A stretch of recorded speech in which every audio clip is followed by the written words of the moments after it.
Hello, Mohit ji, या Anand ji, are you there?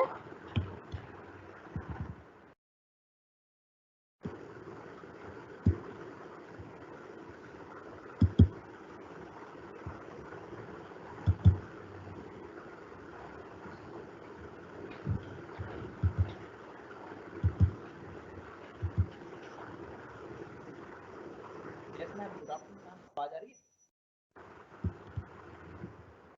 आवाज नहीं आ रही है। है? मैम आप लाइव है, स्टार्ट कर दीजिए, आप लाइव है। ठीक है, okay, thank you.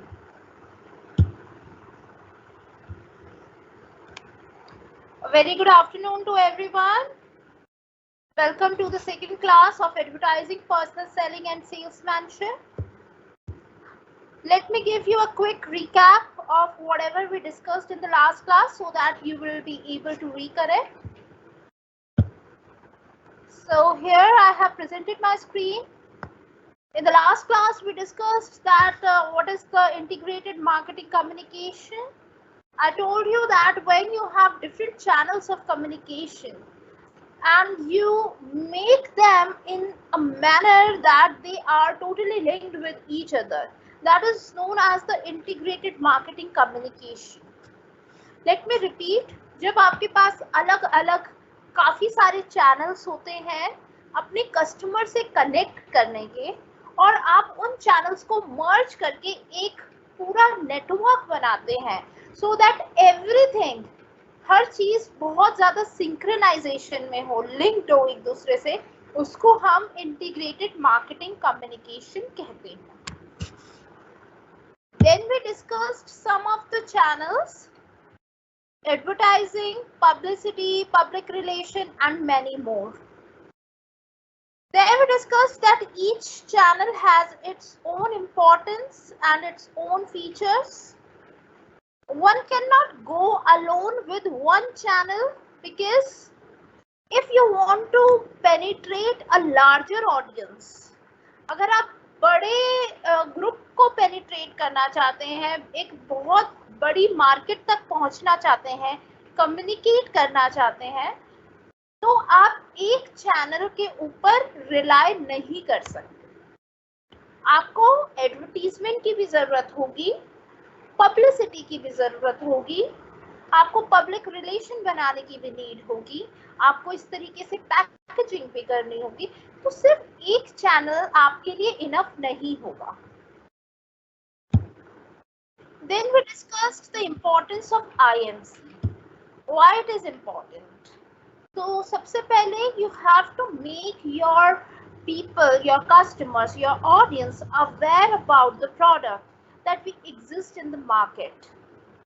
So to spread the awareness, you have to go for the IMC. Then information, you have to give information about your product, that how your product is better than others. Suppose I am selling a mobile phone, so how my mobile phone is going to give you added features which are not already available there with other mobiles. So I have to give the information about my product. Then again, increase in sales and other points were there, we discussed them. Then we discussed that what are the steps involved in forming the integrated marketing communication. So you have to follow these steps. We discussed that what is advertising. Then we also discussed upon the characteristics of advertising, that it is a paid form, it is a non-personal presentation. Here we know that who is sponsoring that particular product, and here we discuss upon the goods and services and ideas. Then we discussed the objectives of advertising. What are the objectives? Why you need to advertise your product? आप कोई नया product start कर रहे हैं, advertisement करनी पड़ेगी. आपको अपनी सेल में इंक्रीमेंट करना है, एडवर्टीजमेंट करनी पड़ेगी. आप अपने एग्जिस्टिंग बायर्स को चाहते हैं कि वो आपके ही बायर्स बने रहें, किसी और प्रोडक्ट के पास ना चले जाएं, तो भी आपको एडवर्टीजमेंट करनी पड़ेगी. And there were other many points we discussed. That then we have advantages. बहुत बेनिफिट्स होते हैं एडवर्टीजमेंट के, जब भी तो लोग एडवर्टीजमेंट करते हैं. मैन्युफैक्चरर्स को अलग बेनिफिट्स है, कंज्यूमर्स को अवेयरनेस होती है, उनको पता चलता है कौन कौन से प्रोडक्ट है मार्केट में, उनके लिए अलग बेनिफिट्स हैं, सोसाइटी के लिए अलग बेनिफिट हैं, क्योंकि उनको हर चीज़ की अवेयरनेस रहती है और उनको कोई ठग नहीं सकता. So that is again an added advantage. Then we have the limitations of advertising. You have to add to the cost कि अगर आप एडवर्टीजमेंट कर रहे हैं किसी की तो फ्री में तो नहीं होगी. अब फ्री में नहीं होगी, पैसा लगेगा. पैसा कौन अपनी जेब से भरेगा? मैं तो नहीं भरूंगी, मैं अपने कस्टमर से ही लूंगी. तो कहीं ना कहीं उसकी प्राइस में इंक्रीमेंट आ जाता है. So that is the biggest limitation of advertising. And then we discussed other limitations as well. Then we discussed what are the media of advertising, what is the classification of advertising, and now today we'll do the ADA model. If you have any question from the last class, you can just raise now, otherwise we'll move towards the ADA model, then we'll do the Dagmar model, then we'll discuss that how to select your audience and many other topics.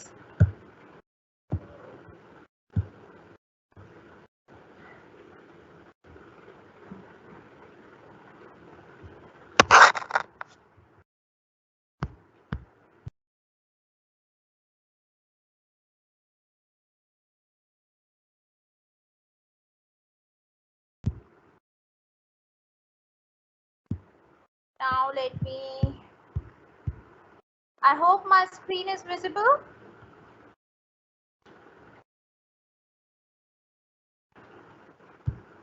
Okay, there is one question. Please explain the implementation and the product mix and the follow-up. Implementation of product mix मतलब product mix नहीं, promotion mix. Promotion mix की बात है कि promotion mix में हमारे पास 4 चीजें आती हैं, जैसे advertisement, publicity, sales promotion, and there is one more, public relation, publicity, your sales promotion and advertisement. Okay, ये 4 चीजें आती हैं आपकी promotion mix में.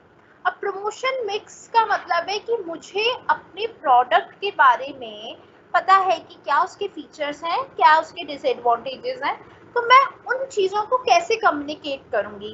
मैं सिर्फ एडवर्टाइजिंग के थ्रू करूंगी या मैं सिर्फ पब्लिसिटी करूंगी. तो IMC में से ही कुछ चीज़ें जो है वो प्रमोशन मिक्स में आती हैं और उसको हम इम्प्लीमेंट करते हैं. हो सकता है कि उनमें से सिर्फ 2 चीज़ों को यूज़ करें, हो सकता है 3 को करें, हो सकता है 4 को करें, या हो सकता है 1 ही को करें. तो आप ये डिसाइड करते हैं कि आपको प्रमोशन मिक्स में से कितने फैक्टर्स लेने हैं जो आपके प्रोडक्ट के लिए एप्रोप्रिएट है गिवन योर फंड्स. क्योंकि ऐसे तो हर कोई चारों मेथड अप्लाई कर सकता है, लेकिन हर एक के साथ कॉस्ट तो इंक्रीज होती है. So you have to make a trade off between the cost and the value. आपको कितनी वैल्यू मिल रही है और आप कितनी कॉस्ट उस पर खर्च कर सकते हैं. फॉलो अप होता है कि आपको जब के रिजल्ट मिल जाता है. सपोज मैं पर्सनल सेल्स कर रही हूँ, तो आपके पास कोई सेल्समैन आएगा, आप उसको जब के बता देंगे कि मुझे इस प्रोडक्ट में ये पसंद नहीं आया. लेकिन अगर एडवर्टीजमेंट हो रही है तो आप जब के टेलीविजन में नहीं बता सकते कि मुझे ये प्रोडक्ट पसंद नहीं है. सो फॉलो अप बहुत इजी हो जाता है. Now let's do the ADA model.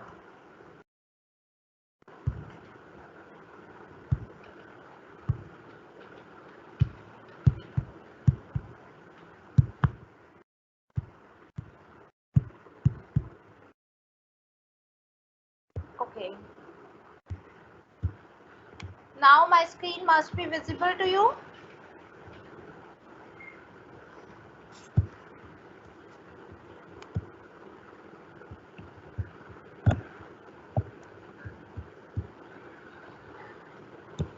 ADA model.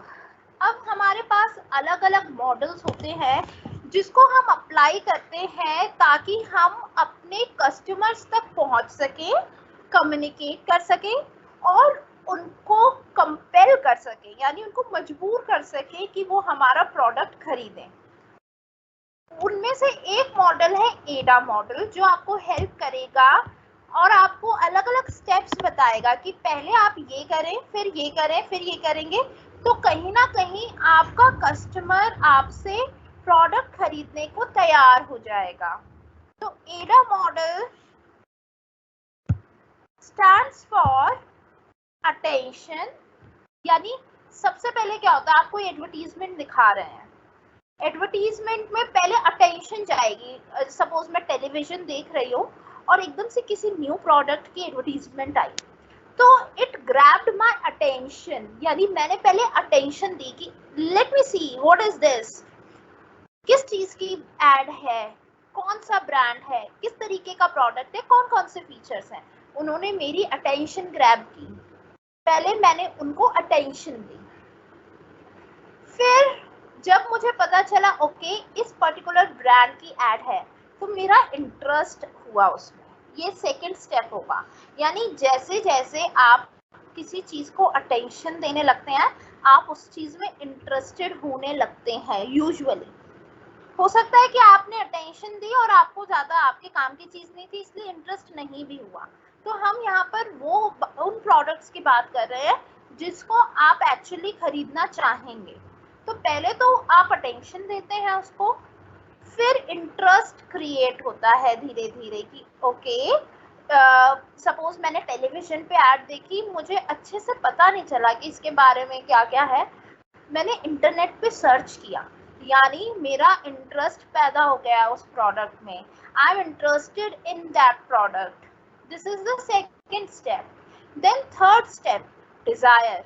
जैसे जैसे आपका किसी चीज में इंटरेस्ट होता है, वैसे वैसे आपकी डिजायर क्रिएट होती है to purchase that product. Now interest is positively mentioned here कि इंटरेस्ट आपको आ रहा है, यानी सॉरी,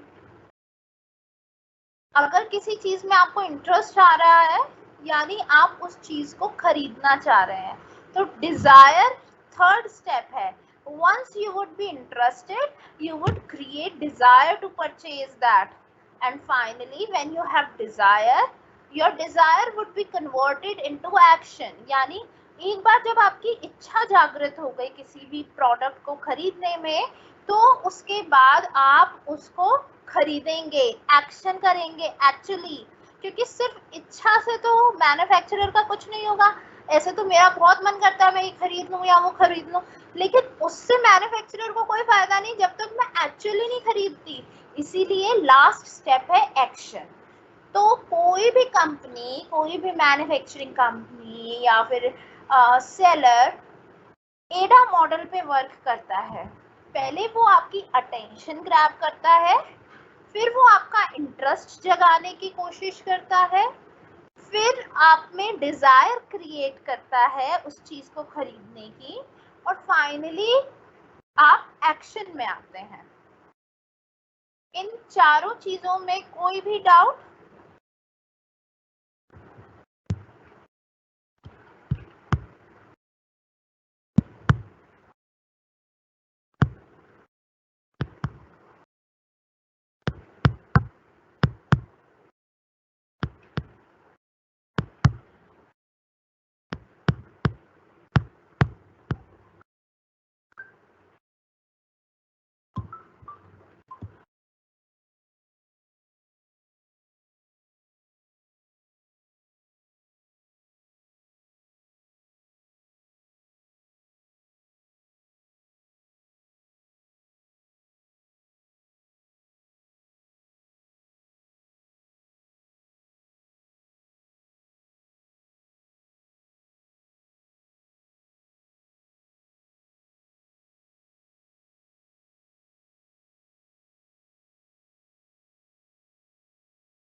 बताइए इसमें से कोई क्वेश्चन है तो।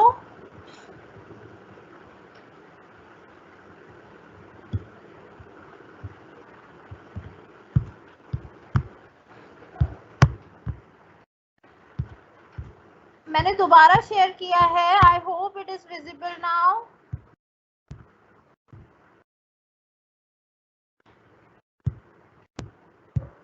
अब बताइए मुझे स्क्रीन विजिबल है या नहीं, पहले भी मैंने शेयर कर रखी थी, आई थिंक कोई टेक्निकल ग्लिच होगा। I have again shared my screen, is it visible?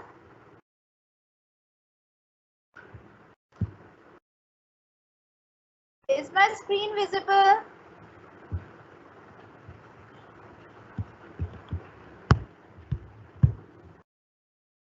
नहीं हो रही है, let me try to contact someone from SOL then, because it's showing that I am presenting. My screen should be visible to you. Let me check again.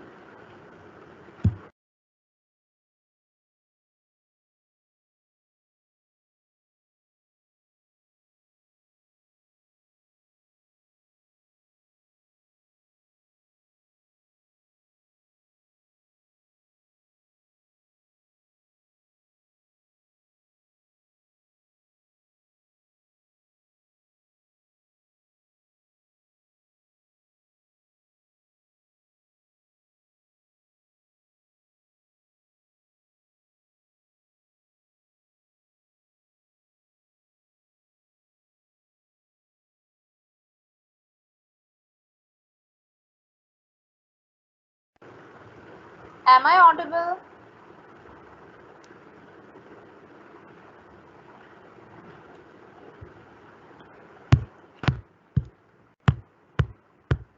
Mohit ji, are you there?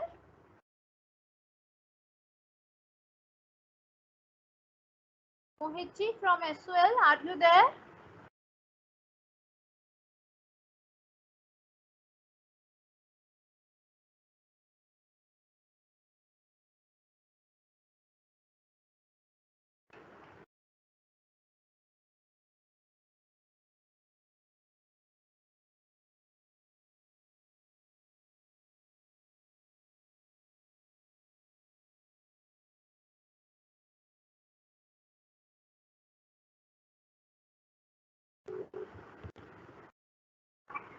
Hello hello Mohit ji, मेरी screen बच्चों को नहीं दिख रही है।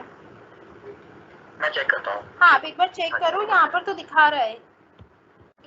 अच्छा, मैं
क्या मोहित जी, क्या आपको मेरी स्क्रीन दिख रही है?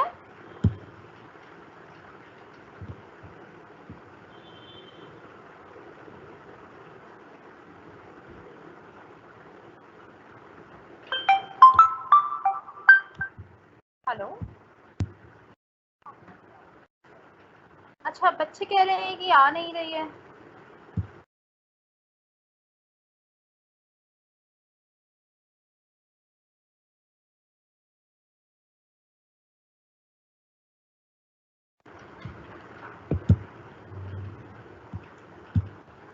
या students, my screen must be visible to you. अगर नहीं हो रही है तो आप पिन इन कर लो, हो सकता है आपने अपनी तरफ से पिन इन ना किया हो।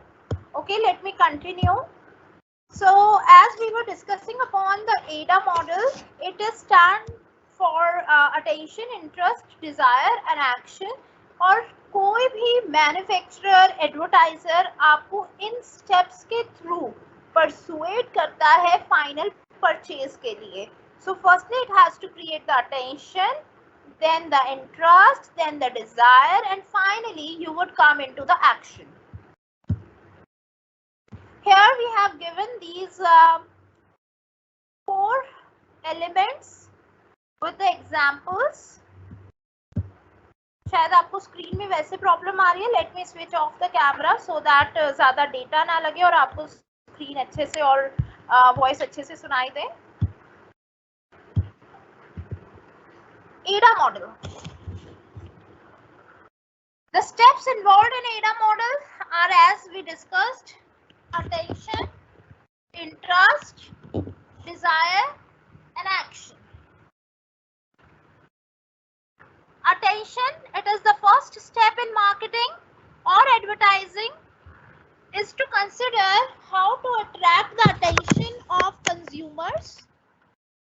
Interest, once the consumer is aware that the product or service exists in the market, the business must work on increasing the potential customers' interest level. So first of all, you have to create the attention. यानी पहले awareness तो हो, लोगों को पता तो चले कि आपका प्रोडक्ट मार्केट में है. जब लोगों को पता चल जाएगा कि आपका प्रोडक्ट मार्केट में है, उसके बाद लोग उसमें इंटरेस्ट दिखाएंगे. जब तक उनको पता नहीं होगा कि आपका प्रोडक्ट है, जब तक कैसा इंटरेस्ट. तो पहले तो अटेंशन लो, फिर इंटरेस्ट क्रिएट करो. For example, Disney boosts interest in upcoming tours by announcing stars who will be performing on our tours. यानी डिज्नी लोगों का इंटरेस्ट कैसे क्रिएट करता है? जो उनके बड़े बड़े इवेंट्स होते हैं अम्यूजमेंट पार्क्स में, वो पहले से अनाउंस कर देते हैं कि हमारे इवेंट्स में ये लोग आने वाले हैं.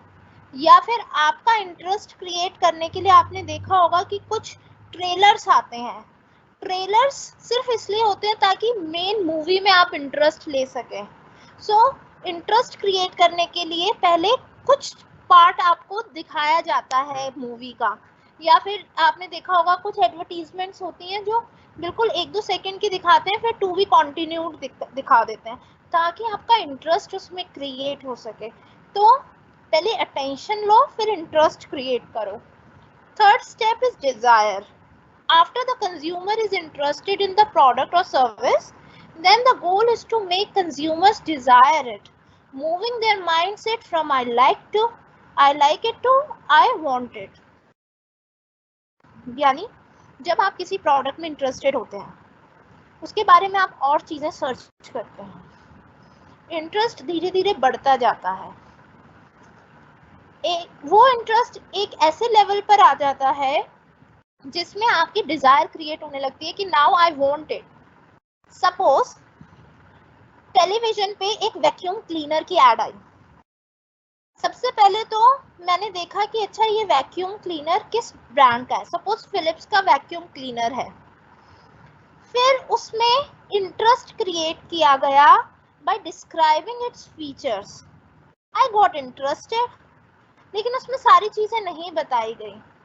Then I searched for the same product on internet कि क्या क्या इसके added features हैं.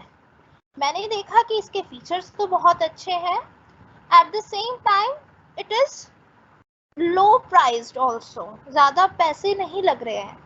तो जहाँ मुझे पता चला, इंटरेस्ट के बाद मुझे पता चला कि इसके प्राइस भी ज़्यादा नहीं है और फीचर बहुत ज़्यादा अच्छे हैं, तो आई लाइक इट से वो आई वांट इट हो गया. मुझ में डिज़ायर क्रिएट हो गई कि मुझे ये खरीदना है. जब तक प्राइस की बात नहीं होती, जब तक हम खरीदने की बात नहीं कर सकते. तो डिज़ायर जब क्रिएट होती है जब आपको लगता है कि you can afford it. Like तो हम बहुत सारी चीज़ें कर सकते हैं. सपोज मुझे बुगाटी कार बहुत पसंद है या जैगवार कार बहुत पसंद है, बट उसका मतलब ये नहीं है कि आई वांट इट, क्योंकि I can not afford that. तो जो चीज़ आप अफोर्ड कर सकते हैं वही चीज़ आपकी डिज़ायर में क्रिएट होती है. For example, if the Disney stars for upcoming tour communicate to the target audience about how great the show is going to be, the audience is more likely to want to go. यानी खुद stars अगर आपको बताते हैं कि वो क्या क्या उसमें करने वाले हैं और कैसे ये ग्रेट शो होने वाला है, तो आपकी वो जो लाइकिंग है वो वांट में कन्वर्ट हो सकती है. तो इस स्टेप में लाइक को वांट में कन्वर्ट करना होता है. और लास्ट में action. The ultimate goal is to drive the receiver of the marketing campaign to initiate action and purchase the product or service. That means last में आप क्या चाहते हैं? सिर्फ want से भी कुछ नहीं होने वाला. मैं चाहती हूँ कोई चीज खरीदना, उससे भी मैन्युफैक्चरर को कोई फायदा नहीं है, मार्केटियर को कोई फायदा नहीं है, जब तक मैं एक्चुअली जाके उसको परचेज नहीं कर लेती. तो जब डिजायर या वांट को वो कन्वर्ट करते हैं एक्शन में, एक्शन में कन्वर्ट करने के लिए बहुत सारी चीजें करनी पड़ती हैं. ये अफोर्डेबल होना चाहिए, इजीली अवेलेबल होना चाहिए ताकि लोग खरीद सकें, पेमेंट इजीली होनी चाहिए. तो जब ये सारी चीजें आप कंप्लीट करते हैं तो फाइनली एक्शन होता है. Therefore, AIDA model says awareness leads to interest, which leads to desire, and it finally leads to action. तो ये आपका AIDA मॉडल है.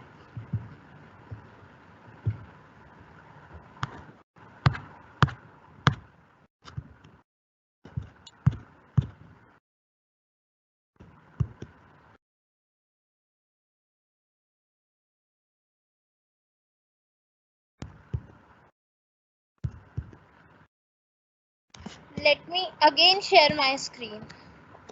मैं पूरी स्क्रीन ही शेयर कर लेती हूँ आपके साथ. I hope it would be visible now.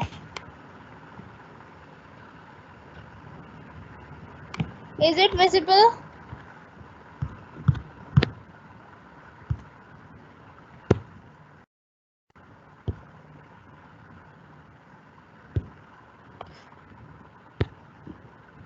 ठीक है. Next. Now what are the new developments in AIDA model? अब AIDA मॉडल एडवर्टाइजिंग का बहुत पुराना मॉडल है. सालों साल से यही मॉडल चलता आ रहा है. जब हमने अपने ग्रेजुएशन में किया था जब भी यही मॉडल था. सो अब कुछ चेंजेस आ रहे हैं साथ ही साथ उसमें.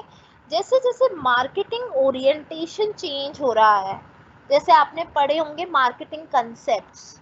जो पहले प्रोडक्ट कंसेप्ट होता था, मार्केटिंग कंसेप्ट होता था, बाद में कंज्यूमर कंसेप्ट आ गया, and at the end the consumer and the society is something that matters.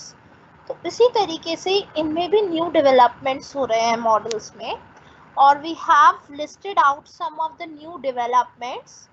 So many criticize that the AIDA model for being so simplistic, क्योंकि इसमें सिर्फ 4 चीजें हैं जो बहुत सालों से चलती आ रही है, तो बहुत सिंपल है ये. For example, AIDA model does not take into consideration the different possible points of sale. Marketing will be very different for a customer visiting an online store than it is for the consumer looking to purchase a new car at the dealership. और इसमें change आने का क्या मकसद है? पहले marketing जैसे होती थी आज से 10 साल पहले या 20 साल पहले, तो हम नॉर्मल शॉप्स में जाकर चीज़ें खरीद लेते थे. लेकिन now the situation has change. Now we are more inclined towards the internet, और we make purchases over internet. और जब हम इंटरनेट पे चीज़ें खरीद रहे हैं तो हमारा एक्सपीरियंस भी अलग होता है, हमारी एक्सपेक्टेशंस भी अलग होती हैं. नॉर्मली किसी शॉप में जाके आप प्रोडक्ट खरीद रहे हो तो आप उसको टच करके देख सकते हो, फील करके देख सकते हो, और फिर उसके बाद परचेज करते हो. लेकिन जब आप ऑनलाइन चीज़ ले रहे हो तो आप उसकी सिर्फ फोटोग्राफ देख सकते हो, या उसका 3D मॉडल देख सकते हो, या कस्टमर फोटोग्राफ्स देख सकते हो, रिव्यूज़ देख सकते हो. तो इसीलिए ये AIDA मॉडल को भी चेंज करने की नीड है, क्योंकि पहले मार्केटिंग एक्टिविटीज़ अलग तरीके से होती थी और अब अलग तरीके से होती हैं. सो हमने 3 मॉडल्स ऐसे लिखे हैं जो पहले से थोड़ी सी एडवांस्ड मॉडल हैं, या I can say that they are the extended version of AIDA model. The first is adcast model. Adcast model में आप देख सकते हैं सबसे पहले एक्शन लिखा है, somewhere it is different. ये अटेंशन होना चाहिए, गलती से एक्शन लिखा है, मैं ठीक कर देती हूँ।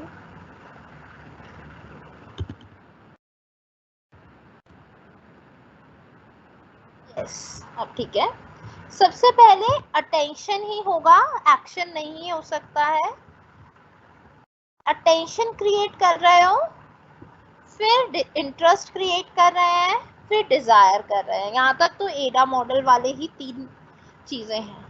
फिर है कॉन्फिडेंस, यानी your customer should be confident enough that whatever he or she is going to purchase is going to be a good purchase।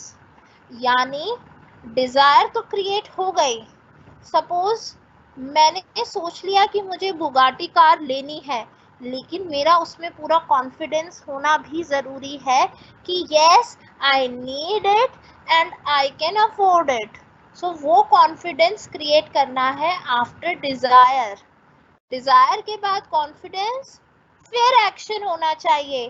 अब कॉन्फिडेंस का क्या रोल है? सपोज आपने जल्दबाजी में अपने कस्टमर को कन्विंस कर लिया और उसने वो खरीद लिया, लेकिन खरीदने के बाद वो सेटिस्फाई नहीं हो पाएगा जब तक उसका कॉन्फिडेंस नहीं होगा।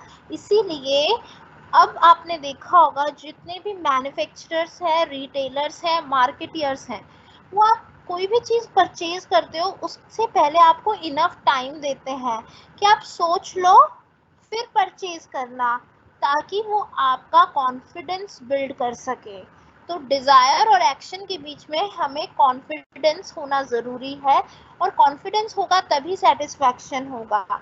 सपोज आपने कोई चीज खरीद ली, आपका उसमें कॉन्फिडेंस था नहीं, खरीदने के बाद आपका कॉग्निटिव डिसोनेंस बढ़ जाएगा। उसका मतलब है कि आप यही सोचते रहेंगे कि मैंने ये परचेज करके अच्छा डिसीजन लिया या नहीं लिया। And that is why the last element of ADKAR's model is satisfaction. That means you must be satisfied. अब एक्शन पे खत्म नहीं होती हैं चीजें। पहले होता था कि मार्केटियर कोई भी प्रोडक्ट बेच देता है, उसके बाद आप कौन और मैं कौन, उसको सिर्फ सेल से मतलब होती थी। लेकिन अब ऐसा नहीं है। He has to make it sure that the customer is satisfied, क्योंकि अगर कस्टमर सेटिस्फाई होगा तो उसके 2 फायदे होंगे। एक तो वो दोबारा आपसे खरीदने आएगा सेटिस्फाई होगा, तो दूसरा सेटिस्फाई होगा तो वो औरों को भी रेकमेंड करेगा वो product. And that is why we have this extension to the ADA model as ADKAR's model. Second extension is RIAN model. RIAN stands for reach, engage, activate and nurture model। तो यानी पहले तो आपको customer तक पहुंचना है, attention की तरह ही। You have to reach to your customer, you have to communicate to the customer, then engage them। Engage means create their interest, उनको अपने प्रोडक्ट के बारे में चीज़ें बताओ ताकि वो और ज़्यादा इंटरेस्ट ले सके और उसमें एंगेज हो सके। उसके बाद उनको एक्टिवेट कर दो खरीदने के लिए, और फिर बाद में नर्चर करो। नर्चर का मतलब है कि उनको सेटिस्फाई करो with the purchase. This is rayon model.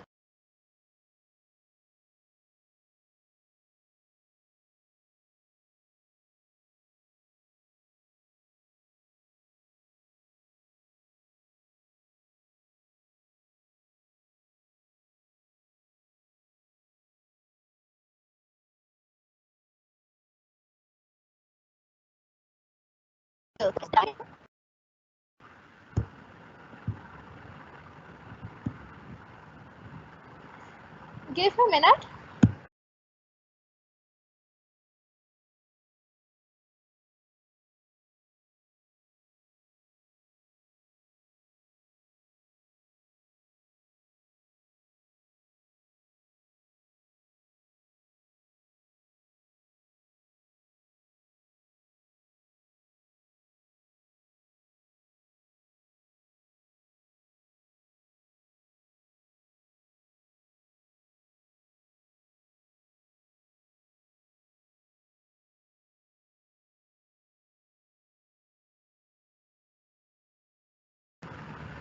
Yes.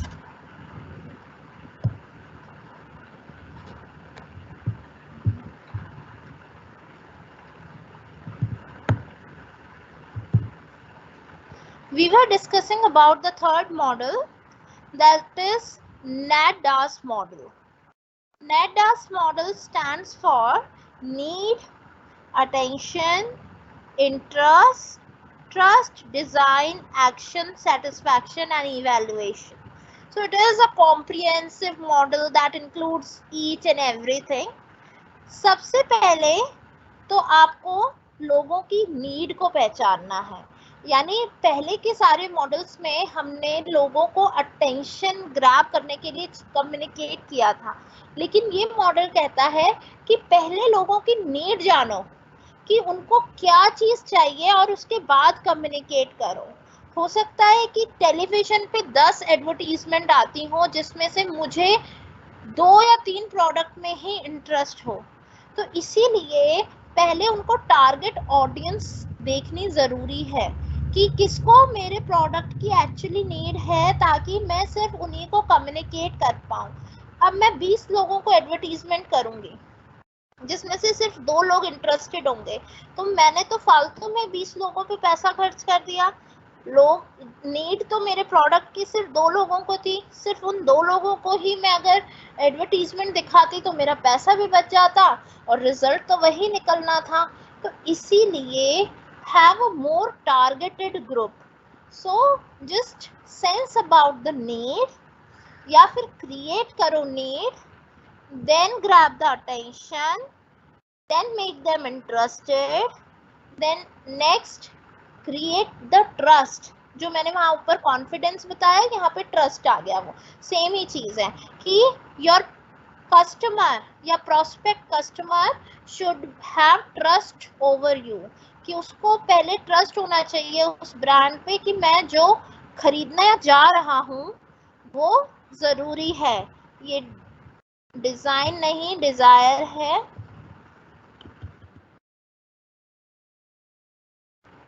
Dzire, उसके बाद डिजायर क्रिएट करो, इंटरेस्ट के बाद ट्रस्ट करो, फिर डिजायर क्रिएट करो, फिर एक्शन पर आ जाओ। ये मैं आपको दोबारा नहीं बता रही हूँ क्योंकि मैंने आपको ये पिछले मॉडल्स में बता दिया है। इनका मतलब सेटिस्फैक्शन होना चाहिए लास्ट में, और एक एक्स्ट्रा चीज है इवैल्यूएशन, यानी आपको इवैल्यूएट करना है कि कितने लोगों को आपने एडवर्टीजमेंट दिखाई और कितने लोगों ने एक्चुअली खरीदा और वो सेटिस्फाई हुए, क्योंकि आपकी मेन जो ट्रेजर है वो वही लोग हैं जिन्होंने खरीदा है। तो आप इवैल्यूएट करो कि आपने जो मॉडल फॉलो किया है वो सही से किया है या नहीं किया है, अगर नहीं किया है तो कैसे उसको बेटर बना सकते हैं। So these 3 models are there in the extension of ADA model. अब मैं क्वेश्चंस के लिए आ रही हूँ, शेयरिंग ऑफ कर रही हूँ 2 मिनट के लिए और आपके क्वेश्चंस ले रही हूँ।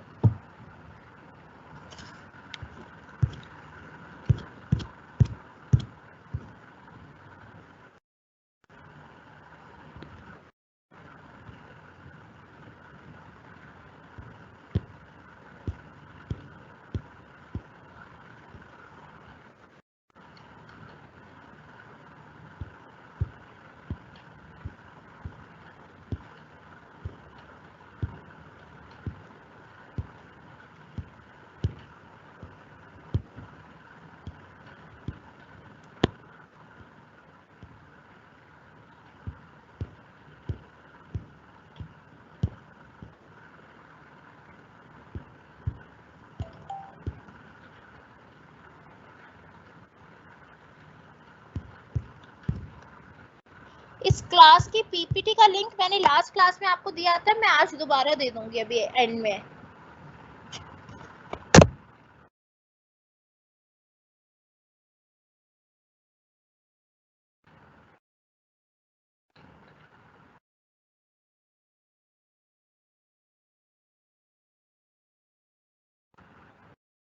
एडवर्टाइजिंग एंड पर्सनल सेलिंग की बुक आप सीबी गुप्ता की ले सकते हैं, सीबी गुप्ता सर की।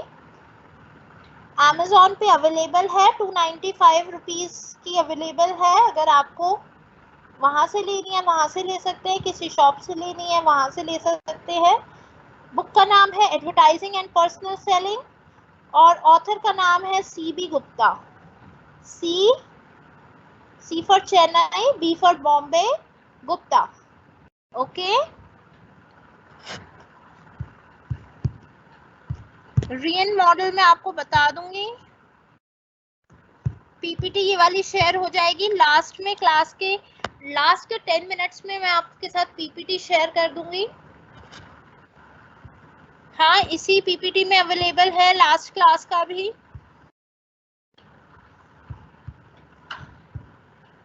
एग्जाम के क्वेश्चन मैं आपको लास्ट क्लास में बताऊंगी, जो आपकी बिल्कुल लास्ट क्लास होगी इसकी, वो उसमें बताऊंगी कि किस तरीके के question you can expect.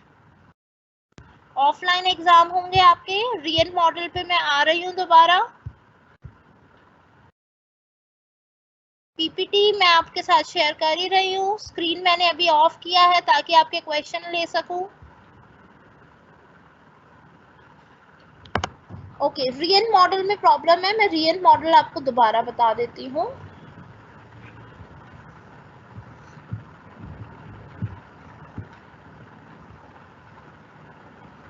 Real model जो है, it stands for reach, engage, activate and nurture. अब रीच करने का मतलब यानी आप पहले उन लोगों तक पहुंचेंगे, यानी कम्युनिकेट करेंगे, फिर एंगेज करेंगे, यानी इंटरेस्ट और डिजायर दोनों एंगेज में आ जाएंगे। एक्टिवेट का मतलब है जब वो एक्शन में आने के लिए तैयार होंगे, उनको एक्टिवेट कर दिया। किसी भी सर्विस को एक्टिवेट करने का क्या मतलब होता है कि वो सर्विस आपके लिए अवेलेबल हो जाएगी। तो एक्टिवेट करेंगे आप अपने कस्टमर्स को ताकि वो प्रोडक्ट को खरीद सकें। और नर्चर का मतलब है कि आप उनको अच्छे अच्छे प्रोडक्ट्स दिखाएंगे, उसमें आप कुछ डिस्काउंट देंगे, कुछ गुडीज देंगे साथ में, ताकि वो हैप्पी रह सकें आपके प्रोडक्ट के साथ। नर्चर, किसी चीज को नर्चर करने का क्या मतलब होता है, उसकी देखभाल करना। तो आप अपने कस्टमर की देखभाल भी करेंगे ताकि वो सेटिस्फाई रहे, यानी आप उसको सर्विसेज देंगे। ऐसा नहीं कि एक बार प्रोडक्ट खरीद लिया, अपने घर चला गया, उसके बाद आपने पूछा ही नहीं कुछ, नहीं, उसको आप आफ्टर सेल सर्विसेज भी देंगे, आप उसको वारंटी भी देंगे। तो ये एक मॉडल है जिसमें आप शुरू से लेके एंड तक अपने कस्टमर का ध्यान रखते हैं। I hope it is clear now. चलिए नेक्स्ट स्लाइड पे आते हैं। Now we will discuss the hierarchy of effects theory. The hierarchy of effects model is a model which tells advertisers to make an advertisement in such a way that the consumer goes through all the 6 stages, named awareness, knowledge, liking, preference, conviction and purchase. तो ये model जो है, देखो अब आप देखेंगे कि इन models में ज़्यादा डिफरेंस नहीं होता, सारे एक ही बात कह रहे होते हैं, उन थोड़े नाम अलग हो जाते हैं, स्टेजेस थोड़ी सी कॉम्प्रिहेंसिव कर देते हैं। वही 4 स्टेज में था एडा मॉडल में, यहाँ पे 6 स्टेजेस दे दी। All in all process same है। डोंट गेट कंफ्यूज कि ma'am what is the difference between AIDA and hierarchy of effects model. their main thing is same, that you have to create the awareness and you have to compel them to purchase your product. लेकिन ये अलग अलग बंदे अलग अलग models लेकर आ जाते हैं और हमें वो मॉडल्स पढ़ने पड़ते हैं।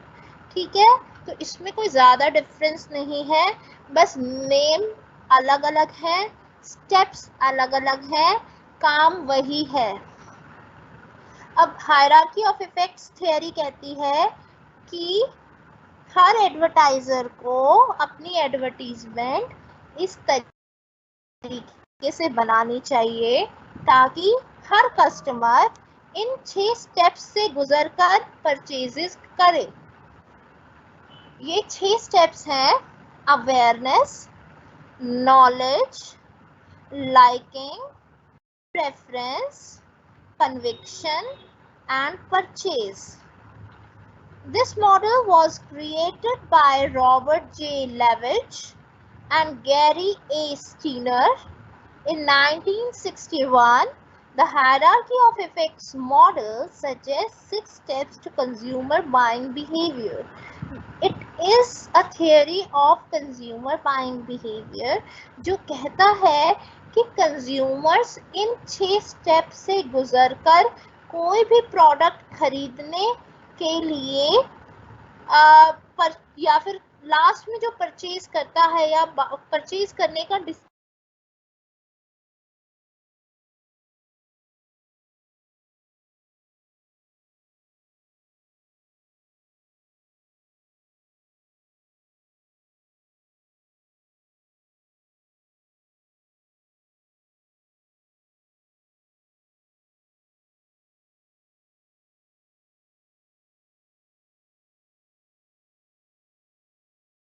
okay?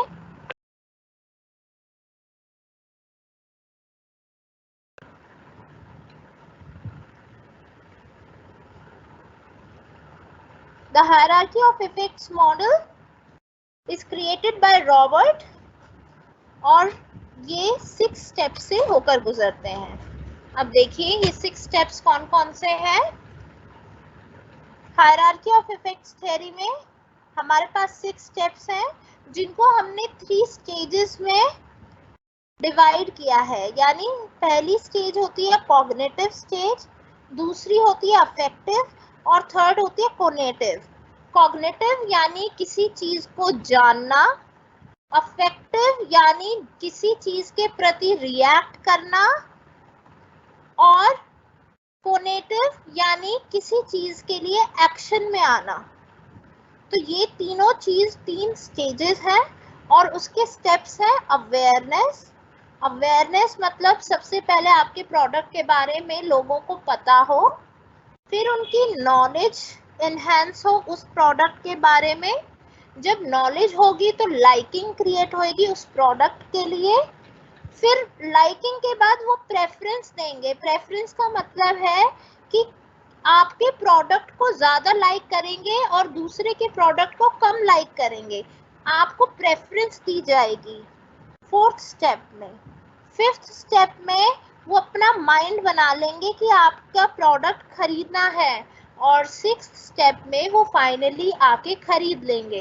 तो ये 6 स्टेप्स जो है usually hierarchy of effects theory कहती है कि हर कंज्यूमर किसी भी प्रोडक्ट को खरीदने से पहले इन स्टेप से होकर गुजरता है. अब आप अपने माइंड में कोई एक प्रोडक्ट सोचो जिसको आपने रिसेंटली खरीदा हो. कोई और प्रोडक्ट मत सोचो ज्यादा, अपना मोबाइल फोन ही सोच लो क्योंकि मोबाइल फोन में हम थोड़ा सा ज्यादा दिमाग लगाते हैं कि कौन सा खरीदना है.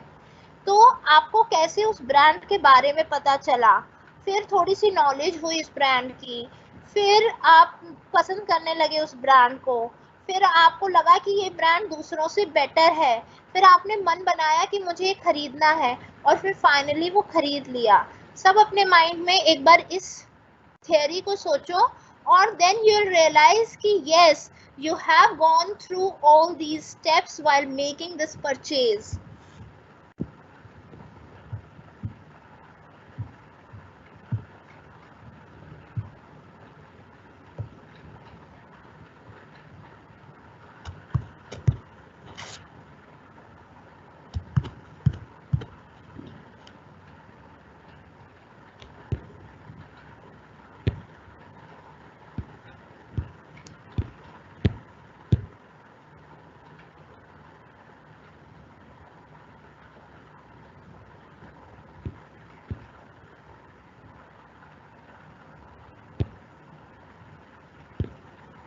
ओके, आई होप कि और कोई क्वेश्चन नहीं है. ये बुक्स वगैरह के बाद में हम देखेंगे question.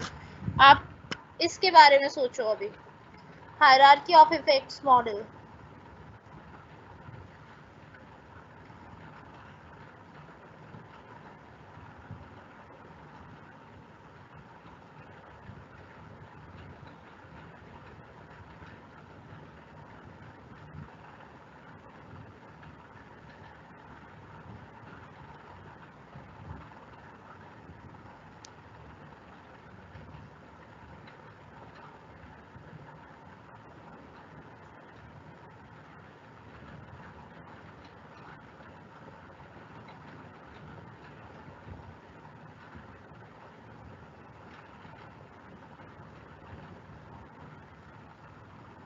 Are you able to relate? ये 6 स्टेप आप भी इन 6 स्टेप से गुजरे हैं जब आपने कोई भी प्रोडक्ट खरीदने के बारे में सोचा है या खरीदा है?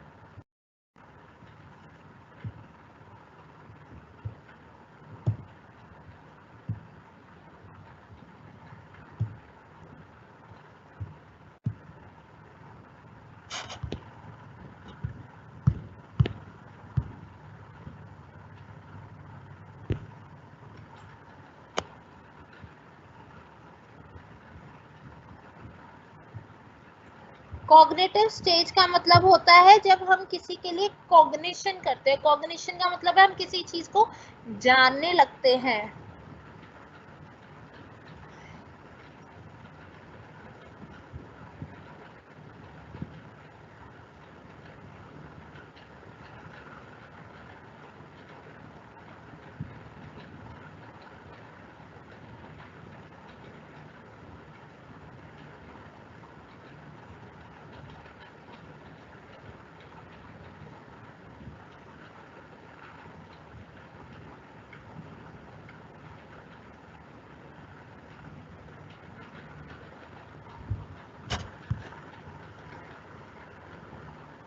ठीक है, मैं रिपीट कर देती हूँ। Cognitive, affective and conative 3 stages हैं। स्टेप 6 है, स्टेज 3 है। फर्स्ट स्टेज है कॉग्निटिव, जिसमें आप किसी चीज को जानने लगते हैं। अफेक्टिव, जब आपके माइंड पे असर होने लगता है कि it is better. And conative, जब आप एक्चुअली एक्शन में आते हैं।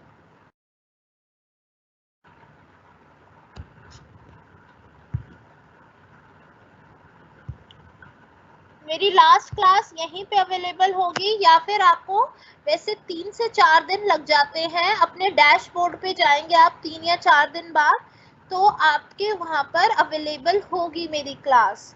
You can watch it.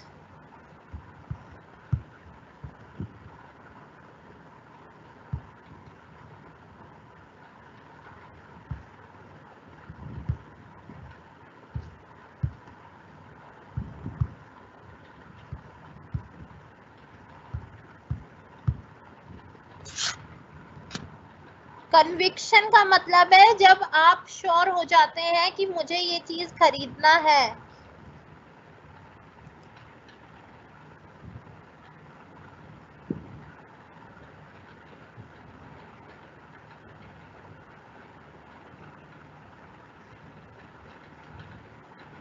जब बहुत स्ट्रांग ओपिनियन बना लेते हैं किसी चीज के बारे में कि मुझे ये खरीदना ही है, यही बेटर है।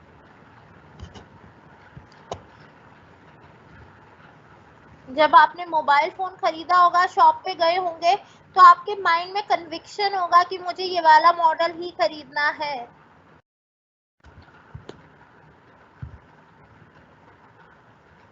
लिंक मैं भेज दूंगी लास्ट की क्लास में, अभी लिंक मत मांगो।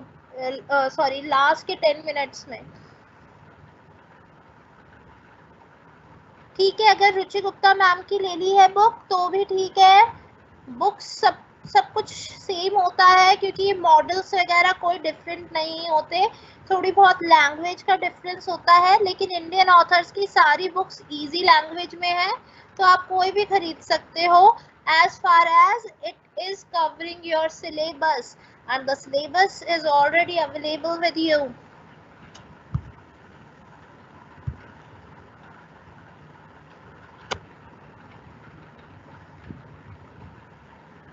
चलो, now let me go back to my PPT, otherwise time इसी में निकल जाएगा। चलिए नेक्स्ट हम करेंगे। हाँ, यहाँ पे मैंने हर स्टेप को एक एक स्लाइड में डिस्कस किया है, तो एक बार और देखते हैं कि what is hierarchy of effects model. So the first step is awareness. This is the most crucial step, starting point of purchase. Brands must make sure that consumer is aware of the presence of your brand in the particular product segment. यानी किसी एक particular product segment में आपके brand की भी presence है, ये बताना बहुत जरूरी है। फॉर एग्जाम्पल, डव डव जो प्रोडक्ट है या डव जो कंपनी है, इसकी प्रेजेंस बेबी प्रोडक्ट्स में भी है, जिसको ज़्यादा एडवर्टीजमेंट नहीं किया जाता और लोगों में अवेयरनेस नहीं है कि बेबी प्रोडक्ट्स भी डव के आते हैं। तो जब तक आपकी अवेयरनेस नहीं होगी कि इस कैटेगरी में इस ब्रांड की प्रेजेंस है, तब तक आप आगे के स्टेप्स पर नहीं जा सकते। तो सबसे क्रूशियल और फर्स्ट स्टेप जो है is to create awareness about your product among your customers. Here we have given one example. If Tina wants to purchase a toothbrush and you as a marketing manager of XYZ want her to purchase your brand's toothbrush, you have to make sure that you advertise well so that she is aware of your existence of such brand for the toothbrushes. अब suppose Philips के toothbrush आते हैं, अब आपको पता ही नहीं होगा कि फिलिप्स के टूथब्रश आते हैं, तो आप खरीदेंगे कैसे? उनके इलेक्ट्रिक टूथब्रश आते हैं। तो एज अ मैन्युफैक्चरर आपको पहले एडवर्टीजमेंट करनी पड़ेगी कि हम टूथब्रश मार्केट में भी हैं, तभी कोई आपके प्रोडक्ट को खरीद पाएगा। Next, knowledge. This is where your product will be evaluated against other brands by the consumer.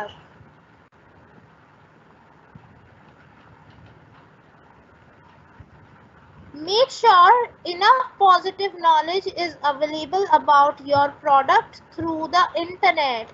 अब यहाँ पे जब नॉलेज क्रिएट करनी है, अभी तक तो मैंने लोगों को बताया कि मेरा प्रोडक्ट मार्केट में अवेलेबल है, लेकिन अवेलेबल होना इनफ नहीं है।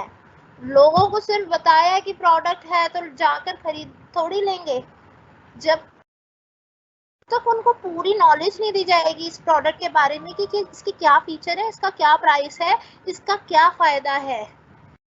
So make sure enough positive knowledge, negative नहीं। Enough knowledge is available about your product through the internet, retail stores and the product package itself. तो वो नॉलेज कहाँ से मिलेगी? एक तो इंटरनेट से मिल जाएगी। सपोज मुझे फिलिप्स का टूथब्रश खरीदना है, ठीक है। अब उसके बारे में मुझे नॉलेज कैसे मिलेगी? तो मैं उसके बारे में सर्च करूँगी। तो मैं सर्च करके दिखाती हूँ तुम्हें।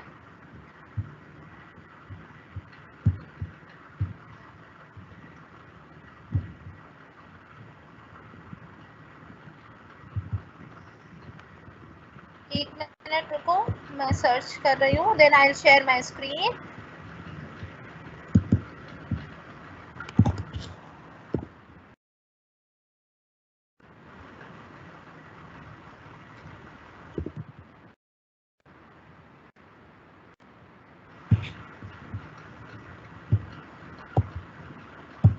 Now I am sharing my screen और इस पे मैंने लिखा फिलिप्स का टूथब्रश। अब ये आया फिलिप्स का टूथब्रश, इलेक्ट्रिक टूथब्रश। इसकी नॉलेज यहाँ पर पूरी दी गई है, ये देखो। अगर ये नहीं होता तो पहले मैं सोचती कि मैं टूथब्रश खरीदूंगी फिलिप्स का, लेकिन उसकी जब नॉलेज कुछ मिलती नहीं मुझे इंटरनेट पे, तो मैं आइडिया ड्रॉप कर देती। और वो आइडिया ड्रॉप ना हो, इसीलिए a marketer has to make it sure that the knowledge is available may be on the internet और विद द रिटेलर्स। अगर मैं किसी शॉपकीपर के पास जाती हूँ जिसके पास इलेक्ट्रिक टूथब्रश है, तो वो उसके बारे में उसको पूरी नॉलेज होनी चाहिए कि ये टूथब्रश कैसे काम करता है, इसके क्या फायदे हैं। या तो वो मुझे नॉलेज देगा या इंटरनेट देगा या जो इसकी पैकेजिंग है वो देगी, ठीक है। तो अब देखो यहाँ पर इसके बारे में मैंने इस पे क्लिक किया, ये देखो। अब इसके बारे में सब कुछ फीचर्स आ जाएंगे कि सोनिक टेक्नोलॉजी है, स्लीक डिज़ाइन है, इसका डिस्क्रिप्शन आ गया, 2 मिनट्स का टाइमर है, एलईडी चार्ज इंडिकेटर है, 1 चार्ज 10 दिन तक चलता है, ये सारा इसका डिस्क्रिप्शन आ गया। अगर ये नहीं आता तो मैं इसको नहीं खरीदती, लेकिन अब जब इसके बारे में इंफॉर्मेशन अवेलेबल है, प्राइस इसका अवेलेबल है, 1874 रुपीज़ का है ये, तो now I can think of purchasing this toothbrush. Okay, तो सेकेंड स्टेप में आप you have to make sure कि आपके प्रोडक्ट के बारे में पूरी नॉलेज दी जा रही है कस्टमर को या नहीं, इसीलिए मैंने आपके साथ ये स्क्रीन शेयर की है। Now let me go back to PPT.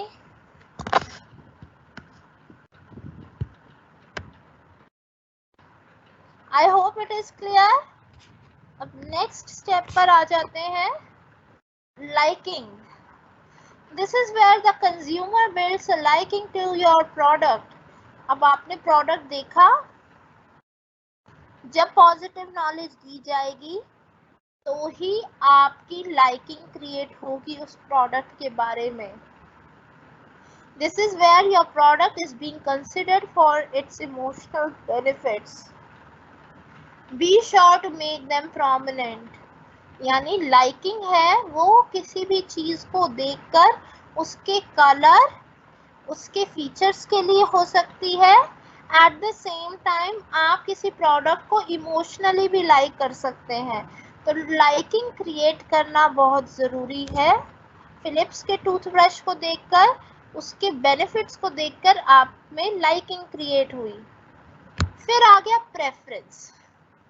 By this time, consumer may be convinced to try out your product. यानी अब इलेक्ट्रिक टूथब्रश तो बहुत सारी कंपनीज के अवेलेबल हैं, लेकिन आपका ब्रांड ही क्यों खरीदना है मुझे, वो क्रिएट करना ज़रूरी है। वो कैसे क्रिएट होगा? आप डिस्काउंट दे सकते हो, आप कंपैरिजन कर सकते हो कि कैसे मेरा प्रोडक्ट दूसरे से बेटर है। फिर कन्विक्शन आ गया। कन्विक्शन में यानी जब आप डिसाइड कर लेते हैं माइंड में कि यस मुझे तो फिलिप्स ही खरीदना है, क्योंकि मैंने बाकी सबसे कंपेयर करके देखा और यही मुझे बेस्ट लगा, ये ज़्यादा फीचर्स भी देता है, ये कम प्राइस में भी है। Conviction, when you have strong feeling in your mind to purchase that product and finally you would purchase it. So ये steps जो है ये हम usually follow करते हैं। कोई छोटा प्रोडक्ट होता है जिसमें ज़्यादा पैसे नहीं लगते, जैसे आपको ब्रेड खरीदनी है, मैगी खरीदनी है, बटर खरीदना है, उसमें हम इन ज़्यादा स्टेप्स में नहीं जाते। लेकिन जहाँ पे थोड़ा ज़्यादा पैसा इन्वॉल्व होता है और जो ड्यूरेबल प्रोडक्ट होता है उसमें हम इन स्टेप्स को फॉलो करते हैं। Now let me stop again sharing और आपके क्वेश्चंस लेते हैं हायरार्की ऑफ इफेक्ट्स मॉडल के।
कन्विक्शन का मतलब है जब आपके माइंड में आप बिल्कुल मन बना लें कि मुझे यही प्रोडक्ट खरीदना है, कोई आपके फैसले को बदल नहीं सकता, वो कन्विक्शन है, स्ट्रॉन्ग कन्विक्शन।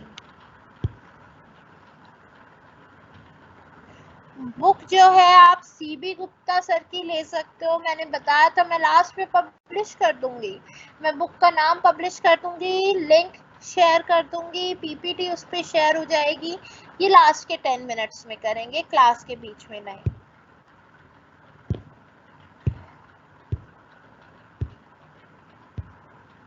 अब मुझे कोई क्लास के बीच में पीपीटी नहीं बोलेगा, मैं लास्ट में 10 मिनट्स इन चीजों के लिए दूंगी। अभी सिर्फ पढ़ाई में कोई भी डाउट है तो मुझे बताओ। Difference between real model and hierarchy model, मैंने बताया था इनमें कोई डिफरेंस नहीं है, ये उन्हीं की एक्सटेंशन है। रियल मॉडल में वो कहता है कि आप एक्टिवेट करो लोगों को और फिर नर्चर करो यानी उनको खुश रखो। हायरार्की मॉडल में ये सीधा परचेजेस के साथ खत्म हो जाता है, यहाँ पे कोई नर्चरिंग नहीं हो रही, बस एक बार प्रोडक्ट खरीदा बस tata bye bye.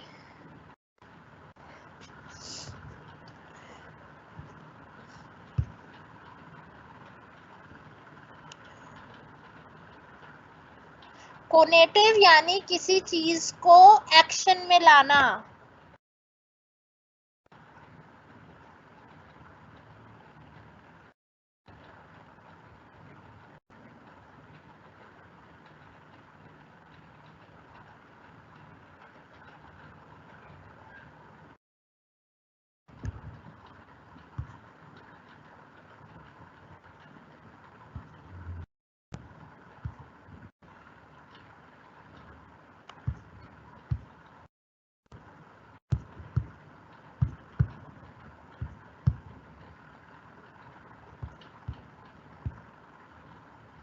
Hindi medium की बुक मुझे किसी से पूछकर बतानी पड़ेगी, मैं आपको पूछकर नेक्स्ट क्लास में बता दूंगी। हिंदी मीडियम की I really don't have any idea, तो बट नेक्स्ट क्लास में मैं आपको पक्का बता दूंगी Pinky.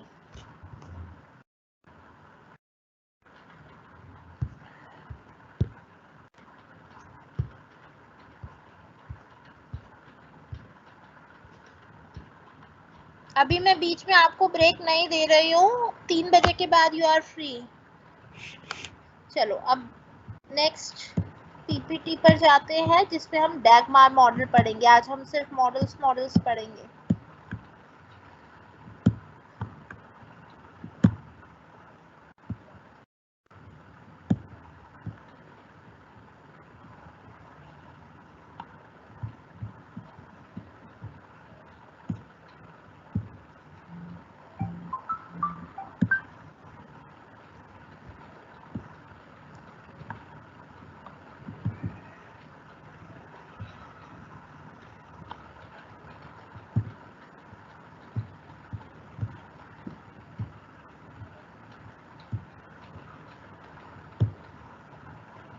I hope my this PPT is visible. मैं दूसरी पीपीटी पर आ गई हूँ।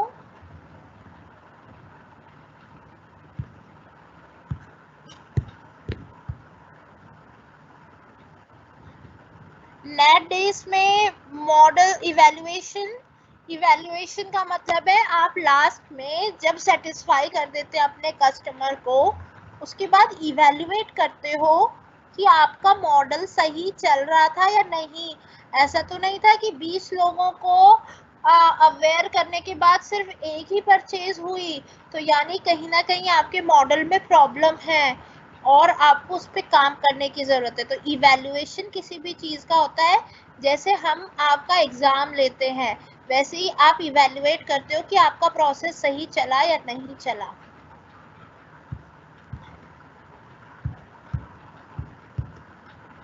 चलो अब मेरी स्क्रीन विजिबल है ना?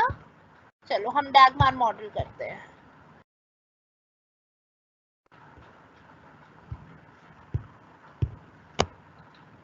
सिलेबस में आपके एडा मॉडल है, लेकिन ये जो मैंने आपको बताया वो उसकी एक्सटेंशन है, तो सिर्फ एडा भी पढ़ सकते हो, लेकिन ये पढ़ लोगे तो ज़्यादा बेटर है। सिर्फ सिलेबस तक क्या करोगे, आपको ज़्यादा नॉलेज होनी चाहिए। चलो अब हम डैगमार मॉडल पढ़ेंगे। अब ये भी सारी चीजें सेम है इसमें। Dagmar approach. Dagmar is a marketing expression that stands for defining advertising goals for measured advertising results. It is a marketing tool to compute the results of the advertising campaign. यानी किसी भी advertisement campaign को हम जब चलाते हैं, आप कोई भी एक प्लान बनाते हैं। Let me take this example. Suppose आपने अपने बीकॉम को पास करने के लिए, अब आपका जो फाइनल सेमेस्टर चल रहा है उसमें आपने प्लान बनाया कि आप एक दिन में 6 घंटे पढ़ेंगे और आप ये बुक्स लेंगे और आपने पूरा स्टडी प्लान बना लिया अपने लिए। अब 1 महीने की पढ़ाई के बाद आप उसको मेजर करेंगे कि कितना सही चल रहे हैं आप और कितना नहीं चल रहे हैं। तो जब भी किसी चीज़ को प्लान बनाते हैं आप, तो उसके बाद उसको उसके रिजल्ट्स को मेजर करना भी बहुत ज़रूरी होता है ताकि आप आगे चलकर और बेटर प्लान बना सकें। तो सिमिलरली डैगमार अप्रोच क्या कहती है? ये कहती है कि एडवर्टाइजिंग गोल्स को हमें डिफाइन करना ज़रूरी है ताकि हम बाद में उनके रिजल्ट्स को मेजर कर सकें। यानी मैंने सपोज कोई एडवर्टीजमेंट कैंपेन चलाई, वो एडवर्टीजमेंट कैंपेन में हम सपोज मैंने सोचा ही नहीं कि मैं क्या चाहती हूँ उससे, मैंने ऐसी कोई एडवर्टीजमेंट बना दी। अब बाद में जो इसके रिजल्ट्स आएंगे उसको मैं कैसे मेजर करूँगी? तो बाद में कुछ इस तरीके की सिचुएशन ना आए, इसीलिए मैं पहले से एडवर्टीजमेंट कैंपेन बनाने से पहले सोचूंगी कि जो मेरी एडवर्टीजमेंट है वो इस तरीके से टारगेट करनी चाहिए ताकि मेरी ओवरऑल सेल्स जो है वो 10% बढ़ जाए। अब मेरी सेल 10% बढ़ जाए, उसके लिए मुझे क्या करना होगा? एक अलग से एडवर्टीजमेंट कैंपेन बनानी होगी, लोगों तक पहुंचना होगा और मुझे फ़ायदा रहेगा बाद में, क्योंकि मैं फिर जब एडवर्टीजमेंट कैंपेन हो जाएगी 6 महीने बाद मैं मेजर कर पाऊंगी कि 10% इंक्रीमेंट हुआ या नहीं हुआ। अगर मैं पहले ही कोई गोल नहीं सोचूंगी तो मैं रिजल्ट को कैसे मेजर कर पाऊंगी? अनदर एग्जाम्पल, सपोज आप सोचते हैं कि आपको बीकॉम जो पास करनी है वो 70% मार्क्स के साथ करनी है।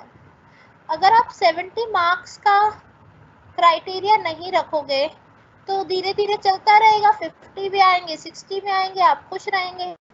लेकिन जब आप पहले से गोल सेट कर लेंगे तो बाद में आप अपने रिजल्ट को मेजर कर पाएंगे। सपोज आपके 65 मार्क्स आए, 70 आपने सोचे थे, तो आपको पता चल जाएगा कि कहीं ना कहीं थोड़ी कमी रह गई, मैंने तो 70 सोचे थे, 65 ही आए, ताकि आप जब नेक्स्ट अपने पीजी में ज़्यादा ध्यान दे पाएंगे।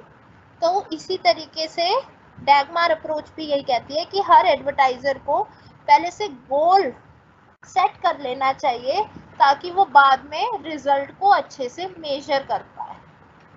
समझ आया आपको?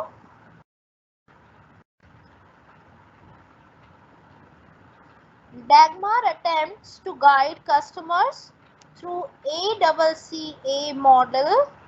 According to this approach, every purchase encounters 4 steps: awareness, comprehension, conviction and action. यानी डैगमार जो कहती है कि हर कोई परचेज इन 4 स्टेप से होकर गुजरती है। पहले अवेयरनेस होता है, ये मॉडल में आपको पहले के जो सारे मॉडल हैं वही है, ये बस टर्म्स अलग है, मतलब वही है। पहले अवेयरनेस होता है, फिर कॉम्प्रिहेंशन होता है, कॉम्प्रिहेंशन यानी किसी के प्रति इंटरेस्ट होना, फिर कन्विक्शन होता है यानी माइंड में बना लेना कि ये प्रोडक्ट खरीदना है, और फिर एक्शन होता है जब आप फाइनली वो खरीद लेते हैं। DAGMAR method is established technique of creating effective advertising. ठीक है, 2 मिनट का ब्रेक दे रही हूँ, मैं भी पानी पी लेती हूँ, आप भी पी लीजिए, और फिर उसके बाद हम दोबारा इसको कंटिन्यू करेंगे। Only in 2 minutes.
Yes, students, I am back.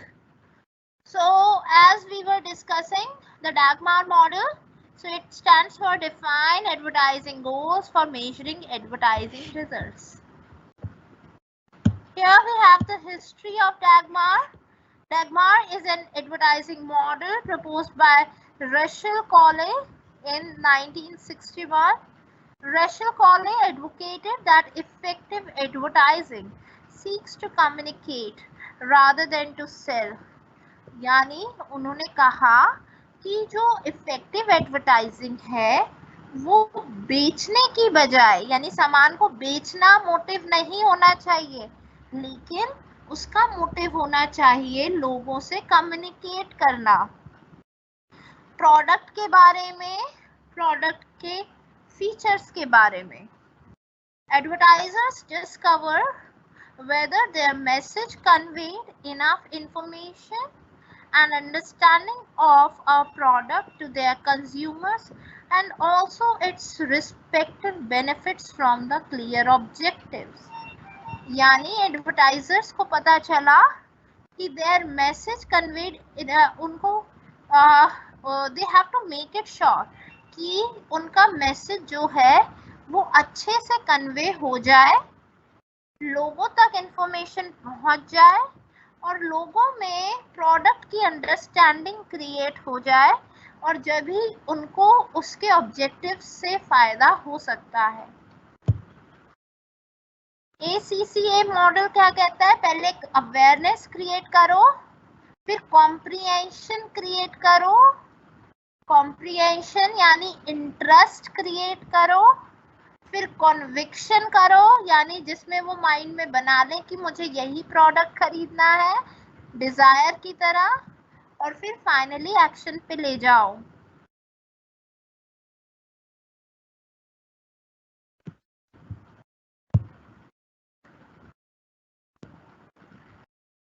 Awareness of the existence of the product or service is needful before the purchase behavior is expected.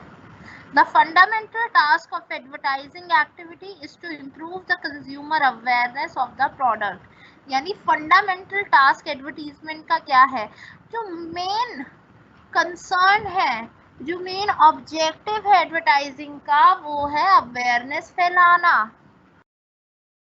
Once the consumer awareness has been provided to the target audience, it should not be forsaken.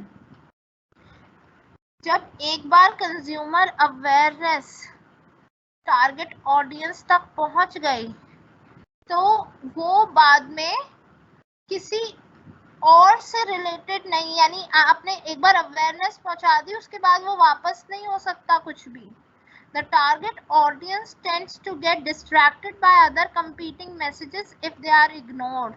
और अगर आप बार बार awareness नहीं फैलाएंगे तो वो आपको ignore करने लग जाएंगे। Awareness has to be cleared, created, developed, refined and maintained. यानी पहले तो क्रिएट करो अवेयरनेस, फिर उसके बाद उसको और डेवलप करो।